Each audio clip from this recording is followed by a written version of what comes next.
Le Paris Saint-Germain avait besoin d'une victoire pour se relancer. En Ligue des Champions, la mission a été accomplie contre un gros client qui est Manchester City, une victoire 2 buts à 0.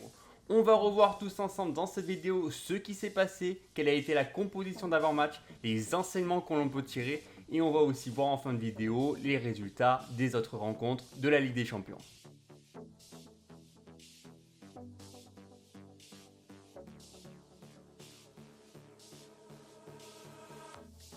Les deux équipes se sont présentées avec un même schéma tactique en 4-3-3. D'abord du côté de Manchester City, dans les cages Ederson, la même charnière qu'avait gagné contre Chelsea, Ruben Dias et Laporte. Sur les côtés, ça change pas, Kyle Walker sur la droite et Joao Cancelo sur la gauche. Un milieu de terrain à 3 qui avait très bien fonctionné, qui avait étouffé notamment le milieu des Blues le week-end dernier, donc Bernardo Silva, Rodri et KDB.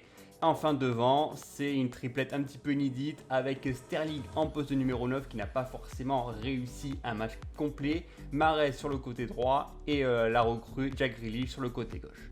Côté parisien, on note le retour de Lionel Messi et de Marco Verratti dans l'entrejeu. Un milieu à 3 donc un petit peu plus différent qu'on a pu voir notamment contre l'Olympique Lyonnais où ils avaient joué à 4 offensives. Et là, cette fois-ci, les Parisiens se retrouvent donc avec la triplette magique Mbappé, Neymar, Messi. Un milieu de terrain pour apporter un petit peu plus de volume de jeu avec Gana Gueye, Ander Herrera qui sont très en forme en ce moment, associés au retour de Marco Verratti. Enfin, en défense, c'est toujours la même chose. Hakimi, Marquinhos, Kimpembe.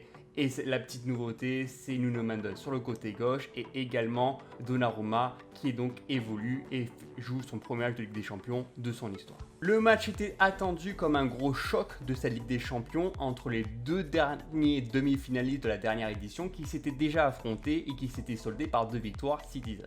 Cette fois-ci, on a vu deux équipes qui ont attendu de voir comment est-ce que l'autre équipe allait réagir. Et c'est surtout les Citizens qui ont pris la possession du ballon pour amener le danger constamment. En première mi-temps, c'est surtout un bon débordement de Kylian Mbappé avec un centre en retrait que Neymar n'arrive pas à récupérer directement. Mais heureusement, Gana Gueye a parfaitement bien suivi l'action et arrive à asséner un coup parfait dans la lucarne de Ederson et ça fait 1-0 pour les Parisiens. À partir de là, et ça va faire un petit peu contre le club de Bruges, les Parisiens commencent un petit peu reculer et les Citizens se font de beaucoup plus oppressants. On a vu qu'ils vont se créer pas mal d'occasions. Il va y avoir beaucoup de centres de Cancelo, de Grealish, de Kevin De Bruyne. On a vu aussi pas mal de changements d'orientation entre Cancelo et Mahrez qui essaient de se retrouver en 1 contre 1 face à les défenseurs. On a vu pas mal d'appels, de combinaisons derrière les dos des défenseurs parisiens pour essayer de créer le danger constamment. Et ça a pas mal bien marché au final parce qu'au final les Citizens, s'ils avaient trouvé la faille assez rapidement en première mi-temps, je pense qu'ils auraient créé beaucoup plus de danger en seconde période. On a vu des Citizens qui étaient beaucoup plus entreprenants dans les mouvements avec les appels, les combinaisons dans les petits espaces, des alternations entre jeu court, jeu long, assez rapide, assez à l'aise, balle au pied.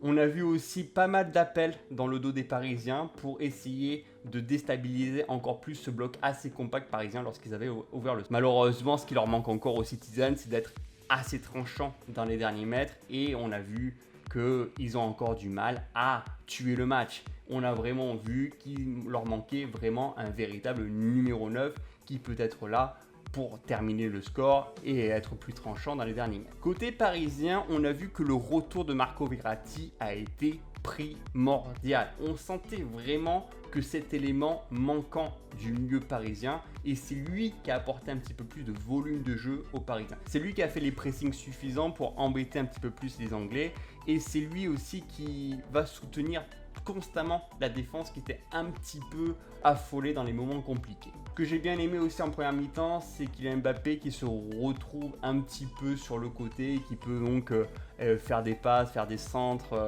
utiliser de sa vitesse, ses dribbles pour essayer de centrer.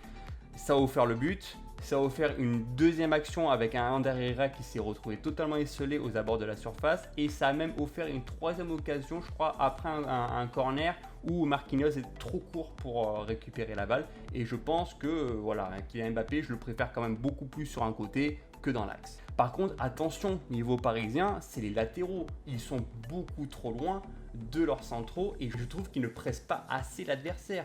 Pas mal d'occasions, que ce soit Hakimi ou Nuno Mendes, étaient beaucoup trop loin de Grealish ou de Mahrez.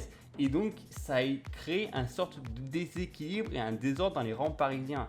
C'est pas leur faute, parce que je pense qu'il leur manque, c'est un retour défensif des deux ailiers, peut-être de Neymar, peut-être de Messi, peut-être de Mbappé, pour apporter un petit peu plus de soutien. Et là, on les a vus, les deux latéraux étaient complètement perdus, surtout en première mi-temps. Au retour des vestiaires, la physionomie du match est la même. Manchester City garde le pied sur le ballon et continue à se créer un bon nombre d'occasions.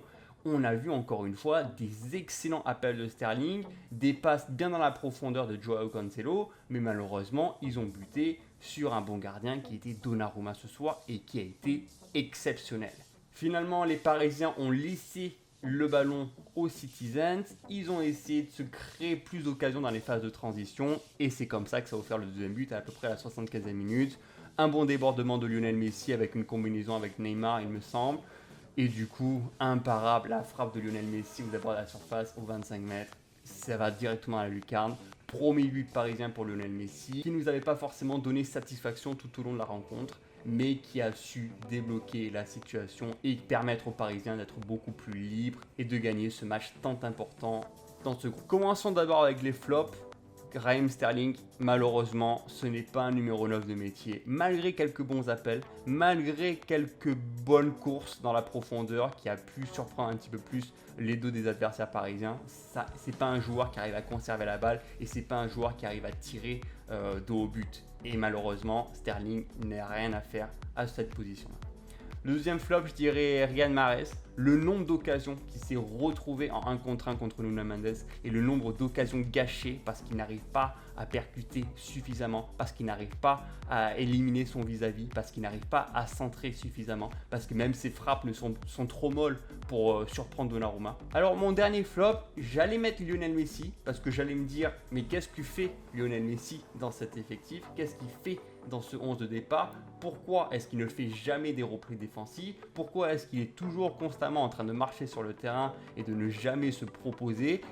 On a l'impression qu'il est toujours en manque de rythme, en manque de tempo par rapport à cette équipe parisienne. Heureusement qu'il a pu marquer et qu'il a pu libérer l'ensemble des supporters parisiens et ça sauve un petit peu sa note qui remonte à 5 sur 10. Sinon, je mettrais en flop De Bruyne. On attendait beaucoup du Belge, on attend toujours de lui qu'il arrive toujours à débloquer une situation sur une passe précise dans la profondeur, mais là ce soir le match a été un petit peu raté. Il essaie toujours de faire des longs centres, mais il trouve personne à la surface de réparation. Il aurait même dû écoper d'un carton rouge en première mi-temps sur une faute très grave sur Gana Gueye. Il s'en sort bien, mais malheureusement il n'est jamais rentré dans le match. En termes de top, il n'y a pas vraiment un joueur qui s'est démarqué des autres. Je dirais d'abord le Gana Gueye qui a été parfait dans le pressing, qui a donné du volume de jeu. C'est lui qui a aussi lancé les phases de transition entre attaque et défense. C'est lui qui a été vraiment parfait dans la récupération et c'est même lui qui a marqué le premier but parisien. Côté Citizen, je mettrais Cancelo la note de 7 sur 10. Je trouve qu'il a été très bon défensivement. Il a pu arrêter pas mal d'attaques adverses. Il a été assez rapide. C'est aussi lui, balle au pied, qui a su faire des centres, qui a su changer l'orientation sur le côté droit. Je trouve qu'il a été dans le bon tempo et malheureusement, il aurait peut-être même pu avoir une passe décisive. Ses coéquipiers étaient beaucoup plus à l'aise devant le but. Enfin, un dernier top, je dirais Donnarumma. J'en ai déjà parlé dans le débriefing. Il a été vraiment exceptionnel ce soir. Il a été parfait dans ses parades, il a été parfait dans le jeu aérien, très à l'aise même dans la récupération de la balle. Vraiment un excellent match de Donnarumma et je pense qu'il a la meilleure note du match ce soir. Dans les autres matchs de la soirée, dans le même groupe A, grosse surprise avec la défaite du RB Leipzig contre Bruges ou avec une victoire 2-1 qui a pu surprendre et qui prend même la première place du groupe. Dans le groupe B, très impressionnant, malgré le fait que le Milan AC avait ouvert le score, l'Atlético arrive à gagner à l'extérieur, dont notamment avec un but d'Antoine Griezmann. Dans l'autre match, il n'y a pas eu de photo. Porto contre Liverpool, les Reds se sont imposés 5-1 contre des Portugais délaissés, avec notamment un doublé de Firmino et un but de Maosen. Dans le groupe C, un match un petit peu plus avancé, l'Ajax s'impose une nouvelle fois contre le Beşiktaş et conforte leur première place dans ce groupe. De même que Dortmund, privé de Erling Haaland blessé, ils se sont imposés 1-0 dans un match assez faible en termes d'occasion, une victoire 1-0 avec leur but de la recrue Malen contre le Sporting Club. Enfin, dans le groupe D, un match un peu plus tôt, Shakhtar Donetsk et l'Inter Milan seront trouvés dans un match assez équilibré, mais aucune des deux équipes n'a réussi à ouvrir le score. Enfin, la grosse surprise de la soirée, c'est la défaite du Real de Madrid contre Sheriff, où le club moldave a réussi à s'imposer dans les dernières minutes. Merci à tous d'avoir suivi ce petit débriefing entre Manchester City et le Paris Saint-Germain. Supporters parisiens, dites-moi dans les commentaires ce que vous avez pensé de cette rencontre. Pensez-vous que les Parisiens peuvent aller au bout de cette compétition et enfin soulever la coupe aux grandes oreilles? N'hésitez pas comme d'habitude à vous abonner à la chaîne, à liker la vidéo et à la partager si vous le souhaitez. Et nous, on se retrouve donc jeudi pour un top 10 et la semaine prochaine pour une nouvelle vidéo. Salut!